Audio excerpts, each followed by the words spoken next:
took a single chapter and I broke it into 2 assignments. Then I spread out those 2 assignments over like 3 or 4 days of yelling at you from up front. Because honestly, all the crap that teachers yell at you about and lecture you about, just truly honestly, what is more globally important for all of humanity than this one?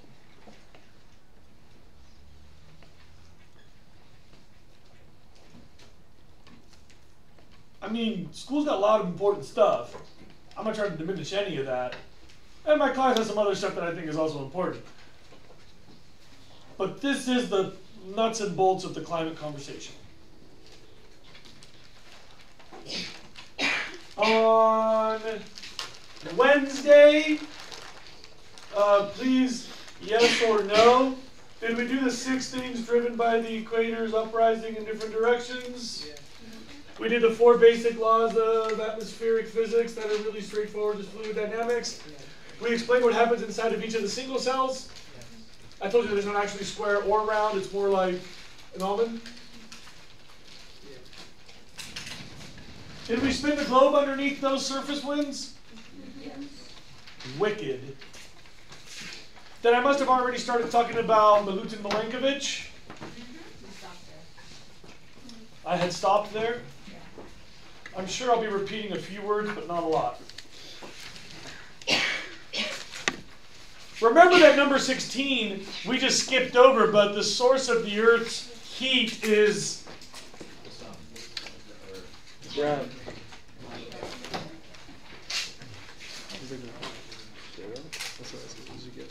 So, if we know that sunlight hits the Earth and that gives us warmth, differences in sunlight must give us differences in warmth.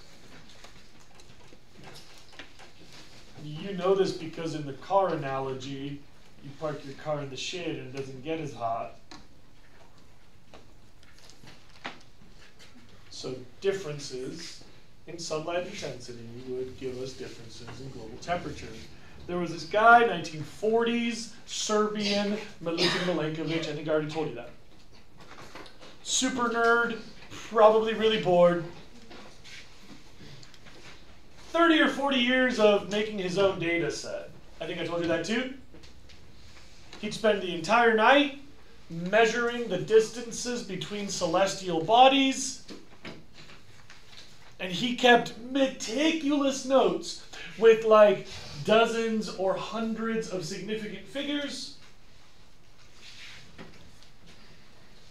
And a lot of the distances in the atmosphere, in the solar system stay the same, but some of them change.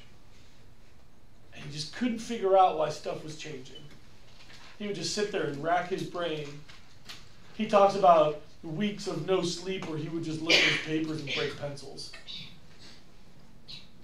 He just couldn't figure out why some of these numbers were changing. But you know, nerd, math. He found sine waves that fit his data sets.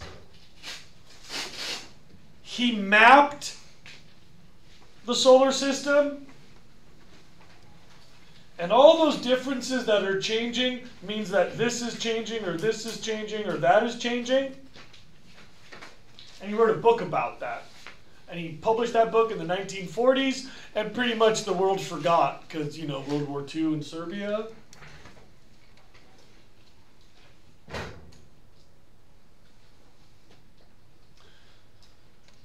How much of this have you already heard? 100%? Half of that? None of that? Some of that? You have to know the 3 cycles that he discovered. 1, 2, 3. Number 1.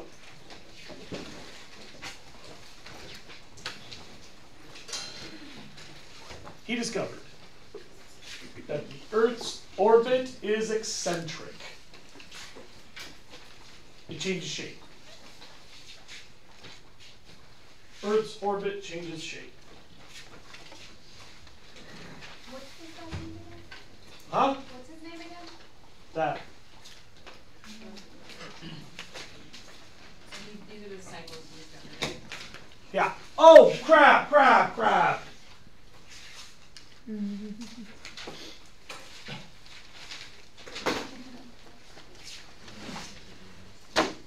Here's me trying to be helpful, everybody.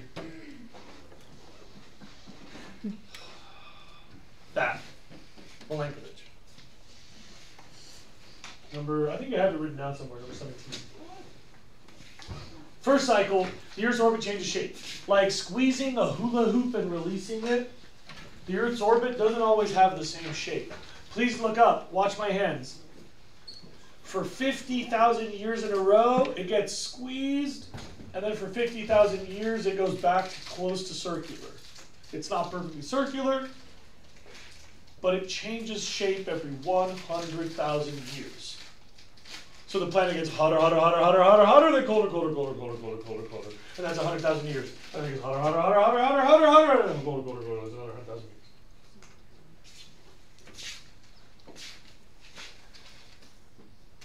Keep in mind he only had 30 or 40 years of data, by the way. So imagine how many significant figures it would take to map a 100,000 year sine wave with 30 odd years of data.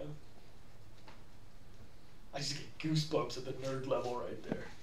Nerd level 1000. I'll jump to the chase here to get a little ahead of myself. Now that we have satellites and supercomputers and global observatories and like more nerds, turns out that he was really, really, really accurate. He was off by just under 4% on this one. Most of his other data was even more accurate. Number 2 cycle. The angle of the dangle changes. Our Earth's axis is tilted right now at 23.5 degrees relative to the orbital plane. So the axis is tilted, but that axis changes. It gets a little steeper and then a little shallower and then a little steeper and then a little shallower. I'm not 100% sure that these numbers are exactly right. I realize that the slide is different than what your book says. I'm not actually certain. But the concept is the same. You know, there's really like simple explanations to all of this, like when the planets line up, or like momentum changes, or like there's more things on this side than that side, so it gets a little wonky because gravity in a vacuum. Like, these aren't astronomical mysteries, they are irregularities, eccentricities, they're rhythms in the solar system. So for a few thousand years, there's more stuff on this side, and the shape kind of changes a little bit. I don't know. That one has a 40,000 year rhythm. It's called axial tilt, eccentricity, or the axial tilt cycle.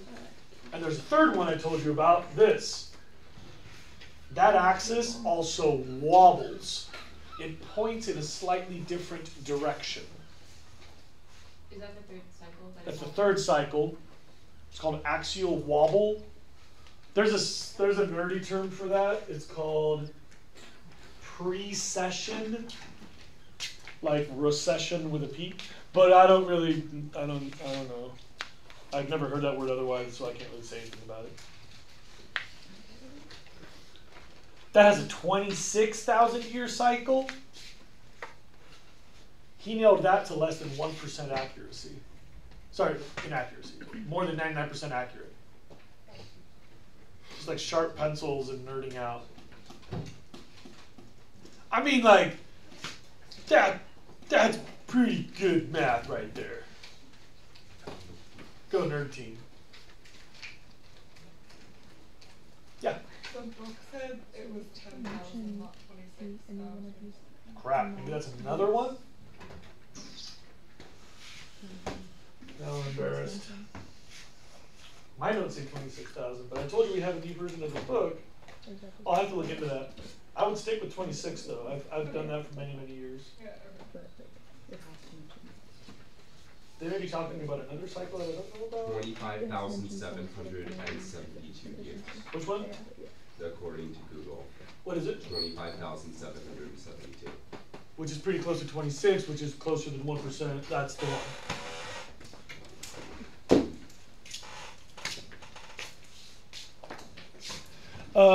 I don't know how much y'all understand about wave mechanics, and then like really this conversation can get really lame, but two things that might help you. You all understand that if you have two swells in the water, you occasionally get some big waves where you have a swell on top of a swell. They line up right when it hits the coast. So mixed swell has more irregular sets. Because every now and then you'll get two swells at the same minute, and then like, whoa, that's a big one. It's like a cleanup. How many of you are aware of this experience in the surfing world? Nice. And then there's this thing that happens with music. Some of you might know that Bose made a big splash when they started selling noise-canceling headphones like a zillion years ago, and now everybody makes them. That take noises in the air, there's a microphone on the outside and a speaker on the inside. The speaker on the inside makes the opposite sound wave. So when you cancel sounds, you don't hear anything, because waves can cancel each other out. How many of you have heard that or seen that or did an activity in the 7th grade about canceling with the springs? If you've never seen this, I apologize, but it's kind of neat. The point is this.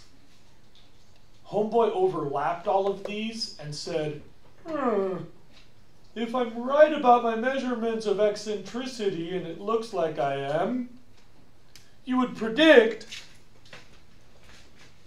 that every now and then we'll get more sunlight because this, and more sunlight because that, and more sunlight because this, and that would make a heck of a hot 10,000 years. He said, there might be some times when this cycle is extra hot, but those cycles are extra cold, so they would cancel out. He knew how much these cycles affected solar radiation hitting the Earth. He knew that the ocean holds more temperature than the land. And that there's more ocean in the southern hemisphere than the north. And that there might be times where all three of these are low, and that would make the planet extra cold. And he wrote this book called The Astronomical Theory of Global Climate Change. Like I said, the world forgot because World War II and Serbia. But if you're an astronomy nerd, this is important, because if you study the near astronomy, what we call like the central solar system, these things are really important to mapping, like, trying to land a thing on the Mars or whatever. Trying to put a man on the moon, you got to pay attention to this crap. So most of us have no idea what this book was about, but astronomy nerds have kept going. Nowadays, we know about other cycles. We have better computers, better satellites, better observatories. We've adjusted his number, so it's not 26,000, it's 25,724, whatever. And here's the part that should be giving you goosebumps. When you add the cloudy, dusty parts of space, which we move through sometimes, when you add the natural rhythm of solar flare activity, when you add the brief moments of the Earth's polarity switching, science nerds can pretty much explain all climate change with natural causes.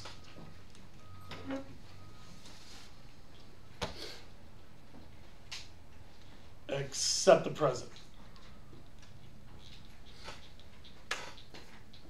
Our planet has been doing this for about 10,000 years and was headed for about 700 years of pretty low angle. But in the last 70, we've just gone like that.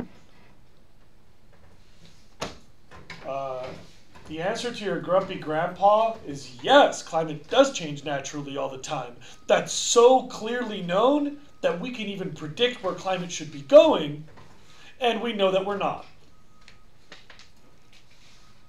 So when people say, no, there's no climate change, this is natural, right? We can say, no, no, no, no, no, all the other climate change is natural, but this is the opposite of what natural climate change should be doing, because it's so natural that it's well known, it's mapped, it's scheduled, it's explained, it's balanced, it's calibrated against data, and this is not natural right now. You got a hand? Are we in a cold cycle or hot cycle right now? We are in a, here, I want to skip ahead so I can just show you. Okay. Our planet has been on a gradual down cycle. You can see that we've been cooling for the last 10,000 years on average, with lots of little hiccups along the way. When you look really carefully, there's hot years and cold years, you know.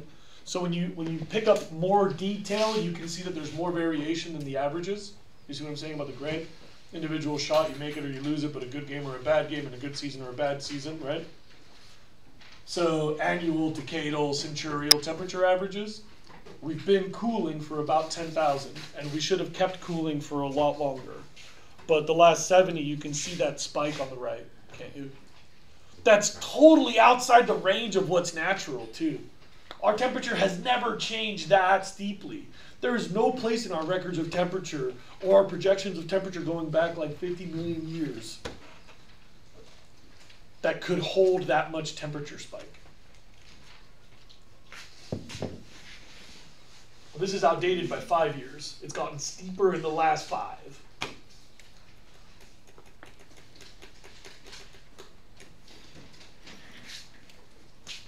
Please tell me that this is compelling. Go back to number 11 in your notes, please.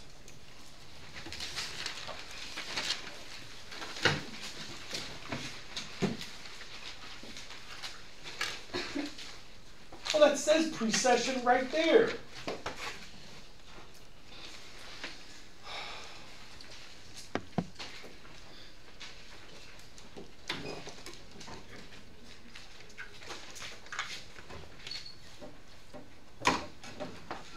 So bad at teaching. I don't even know how to ask.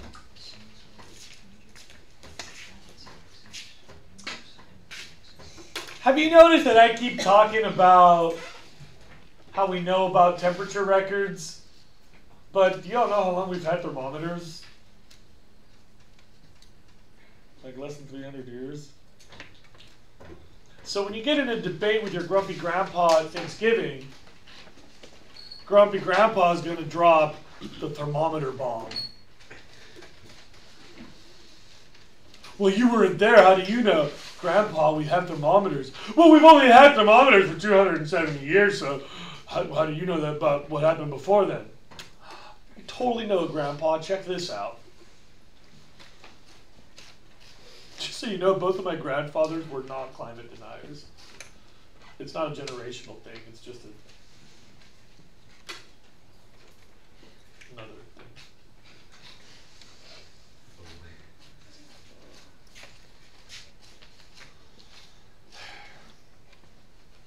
Here's one way that we get a lot of temperature information. This is for number 11. I think the question for number 11 was, what are the tools that scientists use to study the history of climate on Earth? Well, one of the things that we do, number 1 and number 11, is ice cores. I'm going to make a list, so you might want to write that down.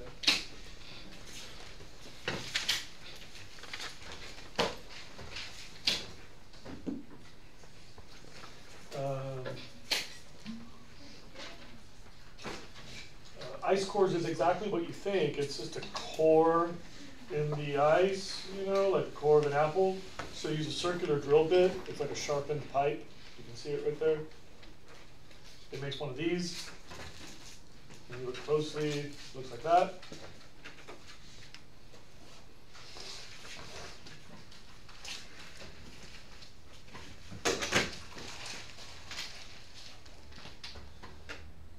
I've been setting you up for this, but do I remember condensation nucleus? The idea that raindrops form around matter? Hold on to that thought. That's true for snowflakes too. Hold on to that thought. How many of you ski or snowboard or have spent time in the snow? Those of you who haven't, is it safe to say that even if you haven't been to the snow, at least you've seen it on TV? And you know snow is fluffy? If you didn't know that, it is. When snow falls, it's this mostly open air piece of ice that just kind of like stacks on more snow and traps quite a bit of air. As you pile up more and more snow, the bottom gets squeezed until it makes ice. But here's the wacky thought. You can kind of see it in this photo. There's like a gazillion little air pockets in that ice. You can see them when you light it up.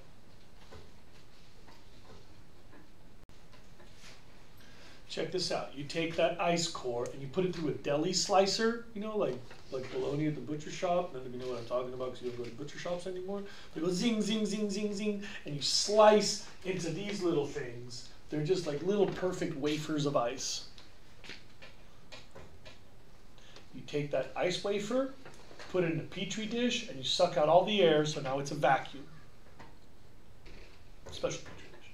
Then you wait for the water to melt. You take all the gases, we'll come back to those. You take all the water, it doesn't matter. And then you take all the organic material that started all of those snowflakes, the condensation nuclei, and you carbon date the dust and the pollen and the ashes. You know about carbon dating? Relative abundance of radioactive isotopes, or radio decay isotopes of carbon. The ratio of C11 to C12 to C13. Does this get taught in your academic life, carbon dating? Okay, it's a thing that you can do to find the date of something. That's how we know, you know, like when somebody died, because we date their bones or the ashes that were found in the hole in the ground or whatever. Carbon dating. We can take that slice, we can tell you when that snow fell, down to like a couple of years. And something else that we can tell you is what the temperature of the earth was when that snow fell. Because those gases have a different ratio of ingredients depending on temperature. Do you all remember that the first slide in this unit had the Earth's temperature through the atmosphere? And I told you 6 things you should notice, and one of them was that gravity works on gases. Do you remember that? And I told you that gravity pulls the laziest gases down and the most active ones up. Do you remember that too? Do you all realize that gases become more active when you heat them up? But all gases have a different activation point. So as you warm the atmosphere a little bit, there will be one ingredient that goes higher. And if you warm it a little bit more, there's another ingredient that goes higher. And if you warm it a little bit more, there's another ingredient that goes higher. And because snow falls from really low clouds,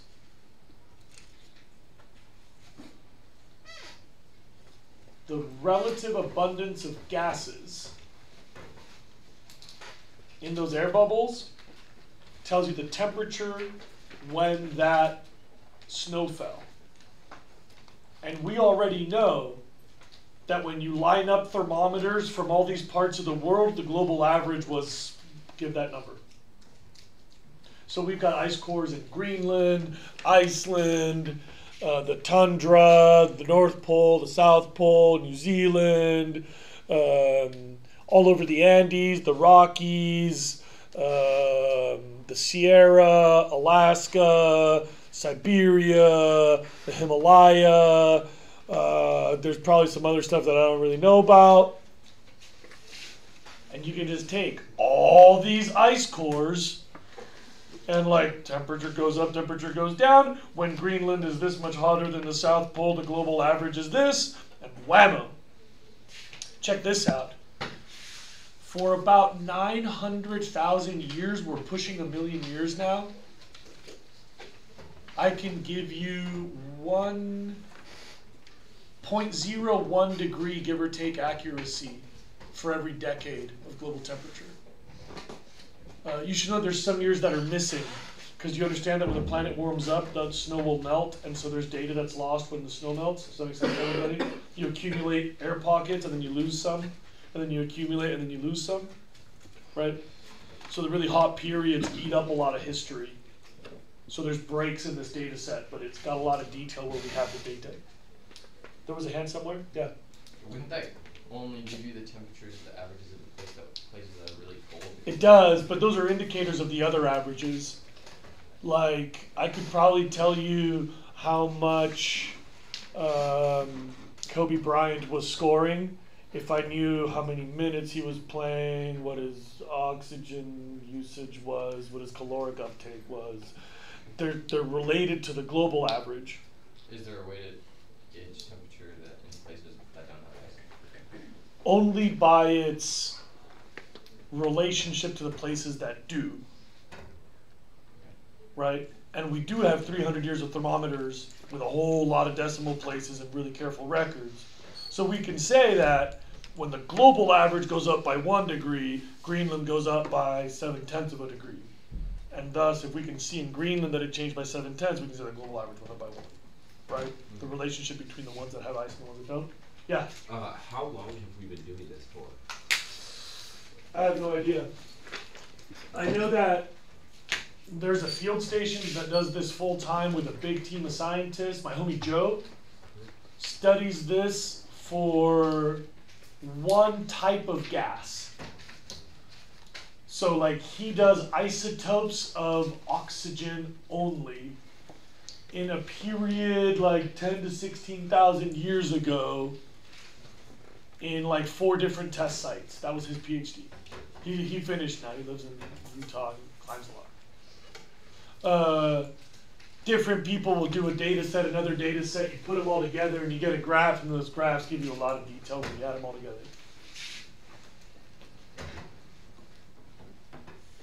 But like I said, that only goes 900,000 years. Please look up.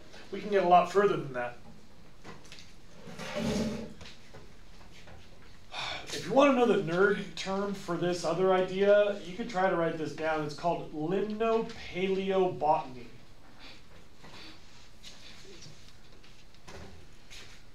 Yeah.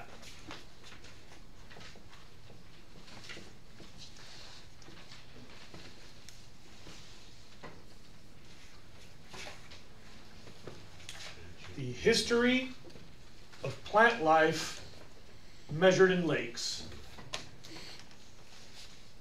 Check this out. Lake Tanganyika, and some people call it Lake Tanzania, and I'm sorry, I don't have a stake in this. I don't know what the right thing is. But I call it Lake Tanganyika, which is next to Tanzania, right there, that skinny one. Is the second oldest lake on Earth. It's been full of water for at least 10 million years. It's also the second deepest on Earth. It's right around 5,000 meters, which I think is 5 kilometers, which I think is about 3 miles deep. Anybody want to correct me on that? It's really, yeah, it's really deep. It's like 15,000 feet. Like it's really, really, really deep. Bottom of the ocean has a lot of life because there's a lot of water movement and dissolved nutrients, and there's like productivity at the bottom of the ocean and stuff. The bottom of this lake is utterly lifeless because it's fresh water. There's no mixing. It's really, really slender. So you've got this like living area, and then you've got deep, dark abyss. And whenever the wind carries dust around, that settles on the top of the lake, and gravity happens, and that stuff piles up. And at the bottom of the lake, you get this perfect sedimentary deposit. Perfect sedimentary deposit.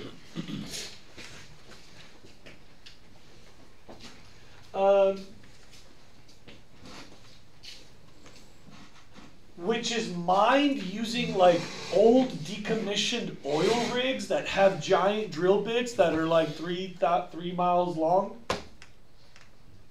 And they go, and they bore through that sediment and they bring it up and they carbon date it. They put it under a microscope and they find these.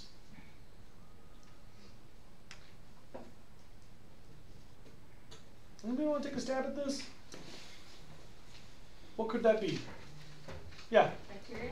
No. The book talks about pollen. Pollen.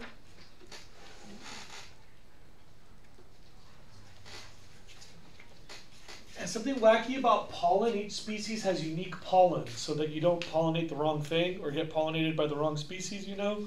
In genetics, that's not very helpful. So to avoid hybridizing, every plant has unique pollen. And there's nerds who can look at pollen and tell you, oh, that's corn. Or like, oh, that's sunflowers. Or like, oh, that's eucalyptus or whatever. How would the presence of pollen tell you the Earth's temperature?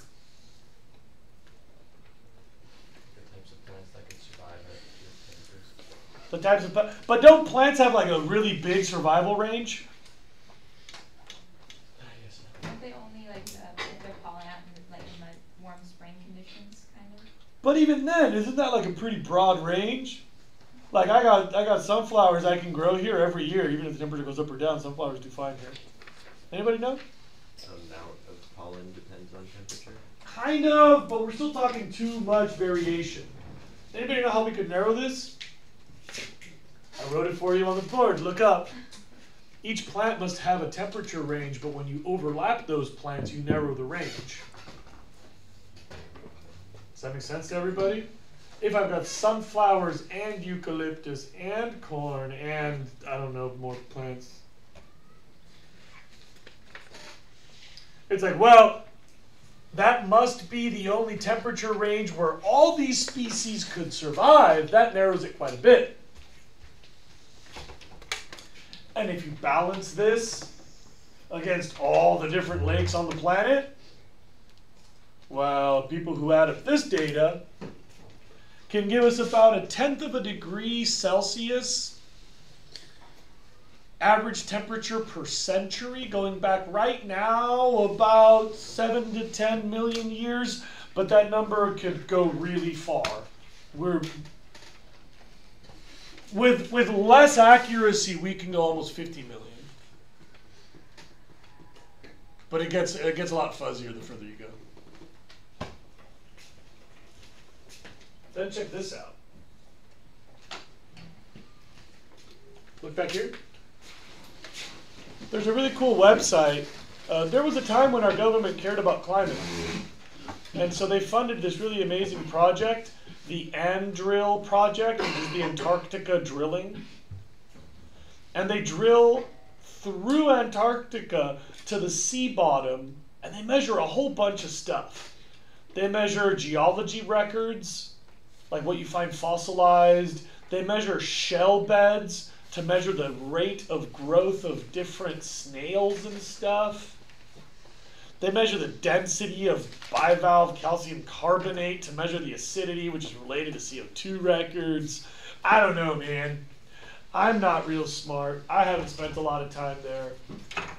But you can all go and get your own data at www.andrill.org, like Antarctica drilling. And when you add together which bacteria, which algae, which snails, we can go at least pretty good millennium averages for like 50, 60 million. And beyond that, we can go really far, way back here with geology, because chemistry happens at different rates. So certain things that happen in sedimentary rock can be correlated to global temperature ranges, and it gets fuzzier the further back you go. So nobody can tell you the exact temperature on 1 year, 10 billion years ago or whatever. But we can definitely say, you know, like what was the rates of change of those averages, century by century or whatever.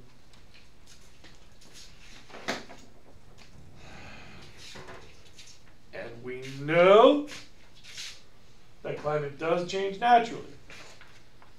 And we know that our understanding of climate is really good because we can explain all the history of records that we have with our understanding of climate systems now.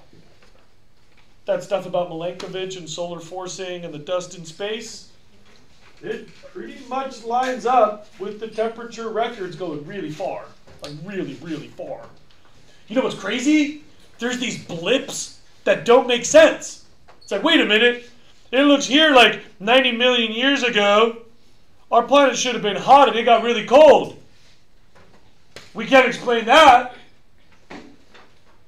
And then you send some dork to go look in the bottom of the ocean and you find out that a big meteor struck the Earth and that's what killed the dinosaurs. Like there are 5 temperature anomalies that we cannot explain with nature. Please look up. Meteor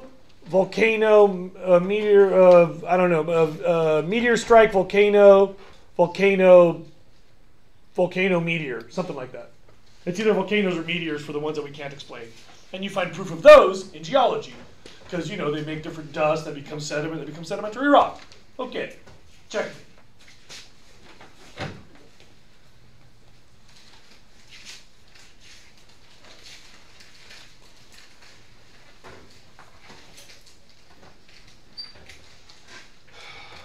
Please look at number 19.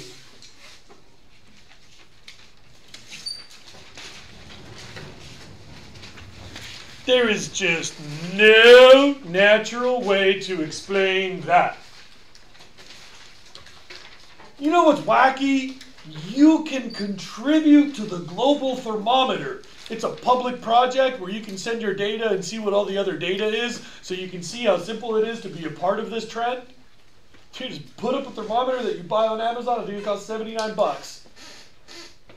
And then I don't know if it's in Unix or if it's in Windows or if it's in Mac or if it's HTML based or what, but you can get into this data network where you share your data and they share the whole, and you can see how the globe thermometer is doing.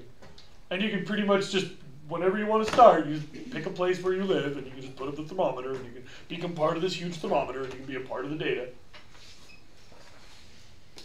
There's just no way to explain this with nature. And then people are like, well, come on. It's really complicated, right? Like, you don't really understand this whole greenhouse effect, so it can't be humans. Because we don't even know. And that's all BS too. 100% BS. You can explain it.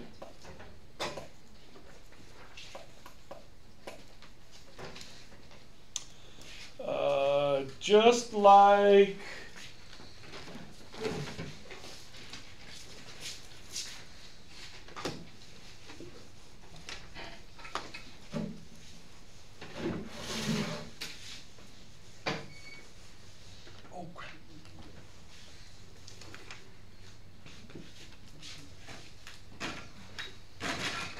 Can I get a time check, please?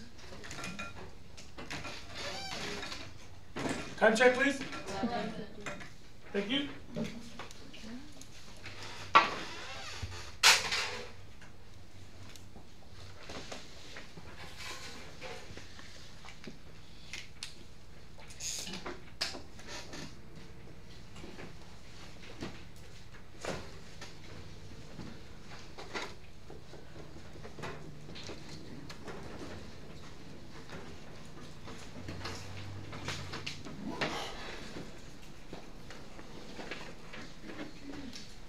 Just like a greenhouse works.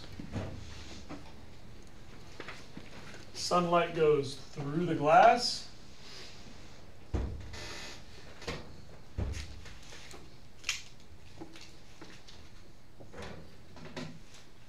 Hits the stuff inside the greenhouse. Is absorbed depending on the surface of the stuff in the greenhouse, and that gives off heat. I think everybody understands this idea. If you're wearing a black sweater inside the greenhouse, you get hotter because you reflect less and you absorb more of the sunlight in the greenhouse, right? Black sweater, white sweater? Some amount of the light is reflected by the outside. You can measure how much. Some amount is reflected by the stuff on the inside. You can measure how much. You can keep all that heat, or you can open and close the vents on a greenhouse to either keep the heat in or let the heat out. By adjusting the reflectivity of the glass, the reflectivity of the inside, and the trapping or releasing of the heat, you can make a little miniature atmosphere just like this. By the way, there's a vocab term that I skipped over. Albedo is how reflective something is, how shiny it is. Black sweaters have low albedo. White sweaters have higher albedo. A mylar sweater has even higher albedo.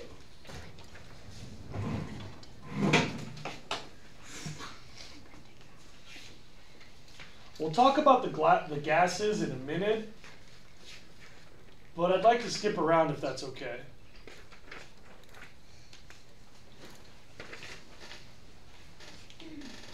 On our planet,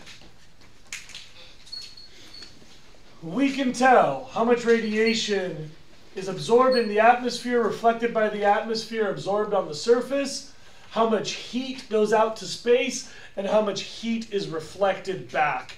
We can answer these percentages. Because you can measure energy, you use hot air balloons, you use satellite data, you use observatories, you can put thermometers all over the place. It's really pretty straightforward. You could probably do that as an undergraduate in college, I think.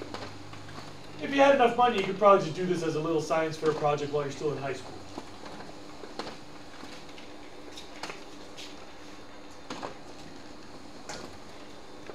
We know that there are gases which trap that heat. We know which gases they are. You can measure those gases. Again, part of that project where you can be part of the data set where you spend $70 for the sniffers, except these are a little bit more expensive than the thermometer. But you can measure global CO2, which is a greenhouse gas, global methane, which is a gas. You can measure the CFCs if you want. You can measure all sorts of stuff in the atmosphere. Here's the funny thing. We know that these have been going up at rates which match our understanding of the atmosphere, that match that temperature line. So you can see how humans have added more of the gases that trap heat, and you can see how the heat has gone up by how much gases the humans have added. That all lines up. And somebody's like, well, I don't know, man, the jury's still out, right? We actually had a president who said the jury's still out. You could just ask the jury. Lots of people will tell you that it's going on and that they're worried about it. Or you could read a book. Like this guy wrote about climate change. I can't show you a picture because there weren't cameras yet.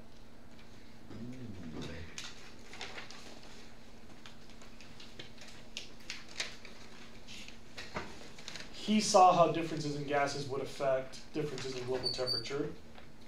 This guy, who was a little bit older than Charles Darwin, so we're talking like, is that slave trade era? Is that slave trade right here? 1858, yeah, we saw slave trade, right? Yeah, saw slave trade. We're talking wooden boats. We're talking like steel. We had steel and stuff. But it was a long, long time ago. This guy had to make his own technology because you couldn't buy glassware. So all the stuff was made out of metal. And he saw how changing the composition of gases would change the temperature of those gases. You can Google the Tyndall experiments and like order like a science fair project kit to do this yourself. So if you could get his attention, you could explain to that one president how the jury's not actually out.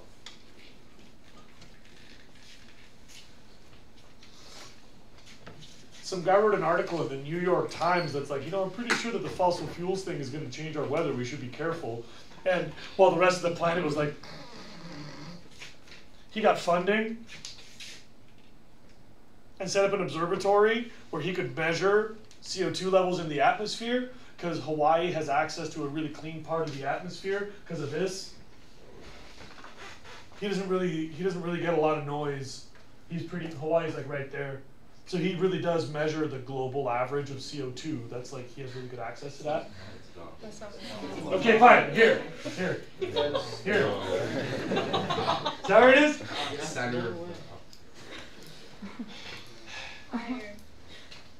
Weren't you the one who said Americans are bad at geography? But aren't I an American? Like I'm not an exception to the rule. I'm part of the rule. Like I'm really good at criticizing other people, but I am not immune to criticizing myself. Point being, we've been watching CO2 rise ever since he said it would rise, and it has. And the amount by which it has risen was predicted by that guy to change the climate by that much when you add the other gases that he knew about. He didn't know about all the gases. So there's a couple that didn't exist because they're entirely man-made.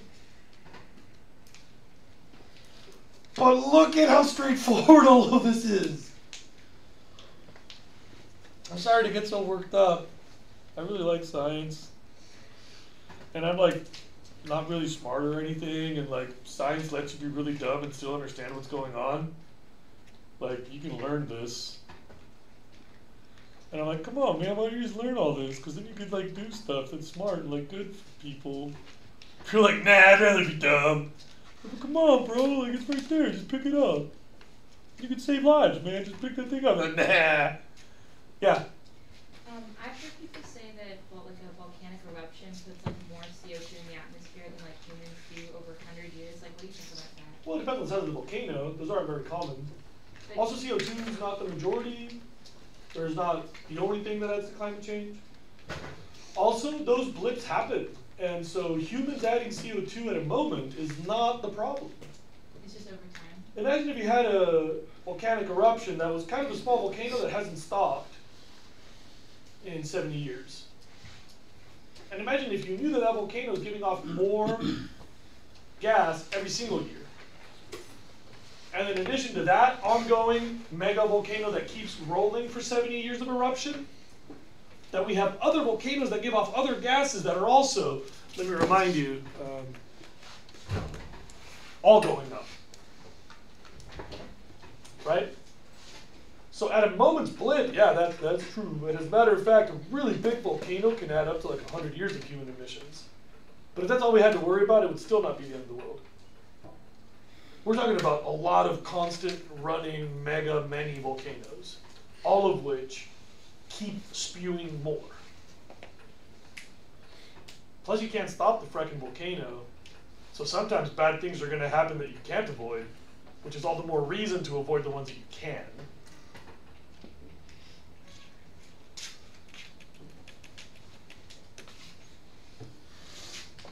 It's like when smokers say like, well, I'm gonna die anyway, I could just, get hit by a car tomorrow. Like, yeah, well, you'll never be in control of that, so that's probably why you shouldn't do the one thing that you can't control, like the smoking, because I've just picked how you're gonna die, but you're sure you're gonna die from what you're doing. So the other thing you might not be dying from, like the volcano thing, right? I know I'm not arguing with you, but I get all worked up. Okay. They're all going up. They're all going up really fast. We've got records of how much was around thousands of years ago because of those air bubbles in the ice. So you can see that even though there have been volcanoes and stuff, the numbers of greenhouse gas change are directly tied to human activity.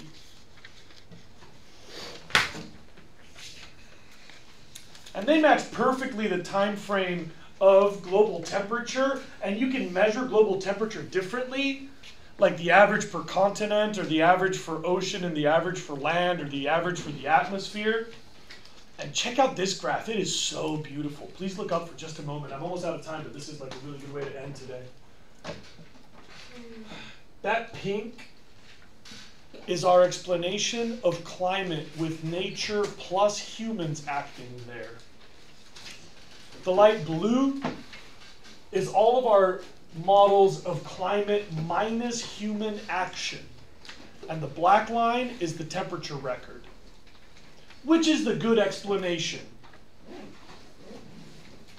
Meaning, does the temperature record fall within the nature only model, or does the temperature record fall within the nature plus humans model? Right. Well, I don't know, man. That sounds pretty complicated. Like, no, it's pretty simple. Like a pretty aggro 7th grader could nail it at the science fair. I'm sure that an average high school junior could do this for you. Oh, I don't know. It's really humans. Like, well, no. We're, like, you can data set Amazon. You can order it in Stockholm or something.